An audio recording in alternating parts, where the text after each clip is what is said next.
오늘 성경 말씀은 에베소서 1장 15절에서 19절입니다. 그리스도인이면 누구나 사도 바울을 존경합니다. 왜냐하면 그는 누구보다도 예수님을 닮아가려고 했고 예수님을 위해서 자신의 모든 것을 드린 신앙의 인물이기 때문입니다. 목회적 측면으로도 보면 그의 목회에서 많은 것을 배우게 됩니다.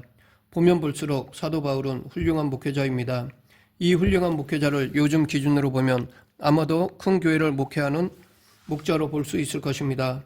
그러나 여기서 말하는 훌륭한 목회자의 의미는 진정으로 양들을 사랑하고 그 양들을 마음에 품고 눈물로 기도하며 순전한 말씀으로 먹이며 목회하는 목회자를 의미합니다.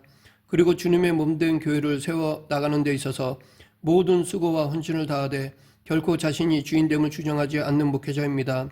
그 가슴에 주님 사랑과 영혼 사랑의 뜨거움이 있는 목회자, 그런 목회자를 말할 것입니다. 그런 면에서 사도 바울은 너무나도 훌륭한 목회자였습니다. 오늘 본문에서도 그의 목회자로서의 면모를 볼 수 있습니다. 사도 바울의 서신을 보면 서신마다 그는 성도를 위해 기도하는 것을 소홀히 하지 않았습니다. 오늘 본문 16절에서도 내가 기도할 때에 기억하며 너희로 말미암아 감사하기를 그치지 아니하고 라고 하였습니다. 사도 바울은 자기가 만났던 사람들뿐만 아니라 간접적으로 듣게 된 성도들을 위해서도 항상 기도하는 습관이 있었습니다. 이것은 쉬운 일이 아닙니다. 사도 바울은 그렇게 자기가 알고 있는 사람들뿐만 아니라 간접적으로 들어서 알고 있는 사람들까지 기억하며 기도할 때마다 그 이름을 불러가며 중보기도를 하였던 것입니다. 아마도 이것은 추측이지만 사도 바울에게는 상당한 분량의 기도 노트가 있었을 것입니다. 많은 교회와 성도들의 리스트를 기록해두고 기도를 시작하면 그들을 위한 기도가 줄줄 나왔을지도 모릅니다. 그러면 사도 바울이 에베소 성도들을 위해 기도하는 것이 무엇일까요? 첫째, 사도 바울은 에베소 성도들의 믿음과 사랑에 대해 감사의 기도를 하였습니다. 오늘 본문 15, 16절 이로 말미암아 주 예수 안에서 너희 믿음과 모든 성도를 향한 사랑을 나도 듣고 내가 기도할 때에 기억하며 너희로 말미암아 감사하기를 그치지 아니하고 사도 바울이 감사하고 있는 것은 에베소 교인들이 가지고 있는 주 예수 안에서의 믿음과 모든 성도를 향한 사랑이었습니다. 이것을 보면 사도 바울은 다른 사람들을 대할 때 그들 안에 있는 긍정적인 면을 잘 찾아냄을 알 수 있습니다. 어떤 사람들을 보면 다른 사람의 부정적인 면이나 단점이나 약점을 찾아내는데 거의 천재적인 사람들이 있습니다. 이런 사람들과 이야기를 하려면 마치 시험 감독관 앞에 서 있는 것처럼 위축되고 답답함을 느낍니다. 사람의 부정적인 면이나 단점만을 보는 사람과는 제대로 교제를 나누고 마음을 열기가 어렵습니다. 이런 사람들은 신앙적으로나 인격적으로 성숙하지 못한 사람들이라고 할 수 있습니다. 신앙이 성숙하면 성숙할수록, 인격이 성숙하면 성숙할수록 사람 안에 있는 긍정적인 것으로 사람을 보기 마련입니다. 한 사람이 가진 장점은 그 사람의 세계 안을 들여다볼 수 있는 창문이라고 할 수 있습니다. 즉, 그 사람의 장점을 볼 때 그 사람과 마음을 열 수 있는 교제가 가능해진다는 것입니다. 그렇기 때문에 우리는 서로의 장점을 볼 수 있도록 노력해야 합니다. 상대의 나쁘고 부정적인 면이나 단점만 보지 말고 좋은 점, 긍정적인 면과 장점을 보도록 노력해야 할 것입니다. 그럴 때 서로의 마음이 열려지고 교제가 가능해집니다. 사도 바울은 여기서 에베소 성도들의 장점과 긍정적인 면들을 부각시키면서 감사의 기도를 드리고 있습니다. 이것은 에베소 성도들이 더욱 주님을 향한 깨끗하고 굳은 믿음을 갖고 서로 사랑하며 섬기고 봉사하기를 바라는 기도입니다.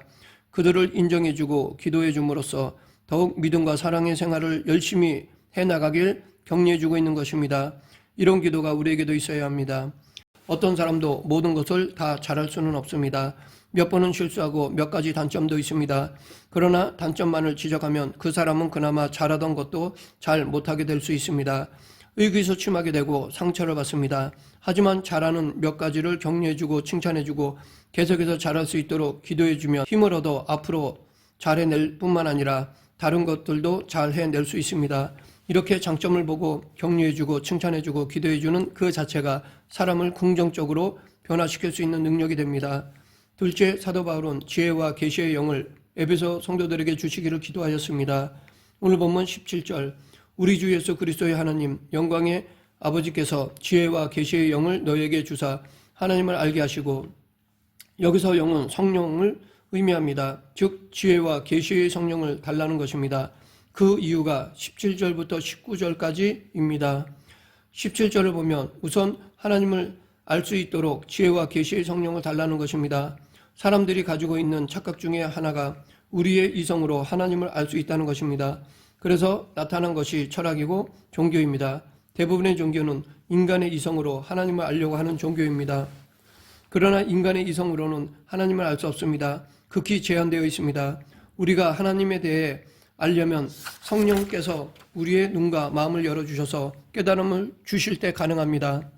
아무리 성경을 많이 읽고 많은 설교를 듣고 신학서적을 많이 읽었을지라도 그 위에 성령께서 역사하지 않으면 아무런 감동도 없고 하나님을 아는 지식도 생기지 않습니다. 이것은 기도할 때도 마찬가지입니다. 그냥 기도하려면 힘들지만 성령께서 임하셔서 기도의 문을 열어주시면 깊게 기도할 수 있습니다. 우리는 무식하면 용감하다라는 말을 합니다. 이 말은 틀리지 않습니다. 하지만 하나님에 대해서는 무식하면 용감한 것이 아니라 망합니다. 아니 죽습니다. 호세아 4장 6절 내 백성이 지식이 없으므로 망하는도다. 하나님을 아는 지식이 없을 때 망한다는 것입니다. 그러면 이 하나님을 안다는 것은 무슨 의미일까요? 제임스 패커라는 사람은 그의 책 하나님을 아는 지식에서 하나님을 아는 지식이란 하나님과의 관계를 의미한다고 하였습니다. 즉 나를 구원하시는 하나님의 사랑을 마음으로 받아들여 하나님과 인격적인 교제를 나누는 것, 그것이 하나님을 아는 지식이라는 것입니다. 이 말은 머리로만 아는 것이 아니라는 것입니다.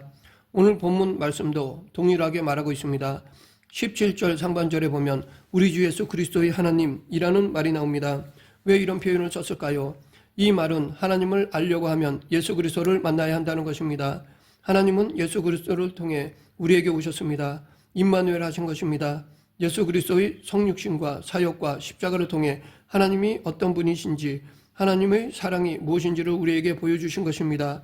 그러기에 우리는 예수 그리스도를 통하지 않고서는 하나님을 만날 수 없습니다. 그리스도를 통하지 않고는 하나님이 어떤 분인지 모릅니다. 그저 두려운 하나님, 역사 속의 하나님 혹은 종교 다원주의에서 말하는 그런 하나님으로 알 뿐입니다.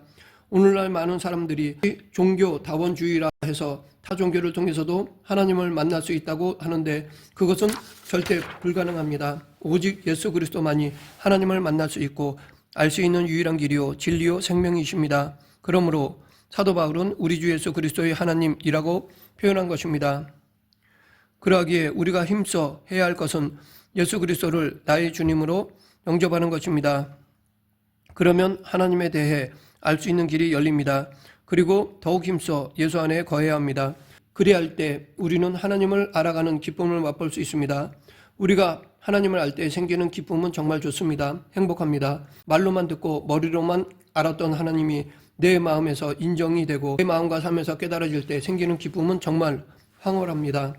계속해서 7절 상반절에 영광의 아버지라는 말도 나오는데 영광하면 사람들은 보통 많은 사람들로부터 받는 갈채를 떠올립니다. 그러나 영광은 원래 깨끗한 것을 의미하는 말입니다.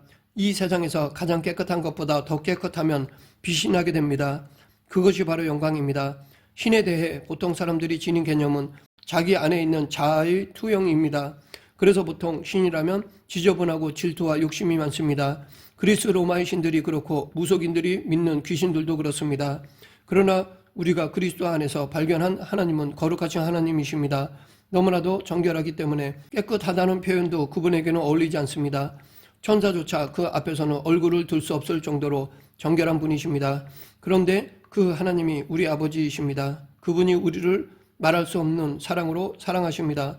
이러한 사랑을 만나야 하고 알아야 합니다. 사도 바울은 에베소 성도들이 예수 그리스도를 통해 나타나신 하나님, 거룩하시고 사랑이 무한하신 하나님을 알게 해달라고 하는데 이 하나님을 알기 위해서 지혜와 계시의 성령을 성도들에게 부어달라고 기도하고 있는 것입니다.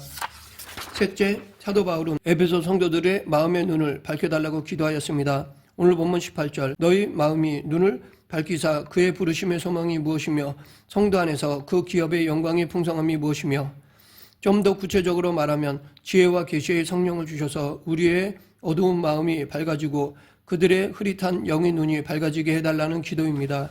이 마음의 눈을 밝혀달라는 이유에 대해 사도 바울은 두 가지로 말하고 있습니다. 하나는 마음의 눈을 밝혀주셔서 부르심의 소망이 무엇인지를 알게 해달라는 것입니다.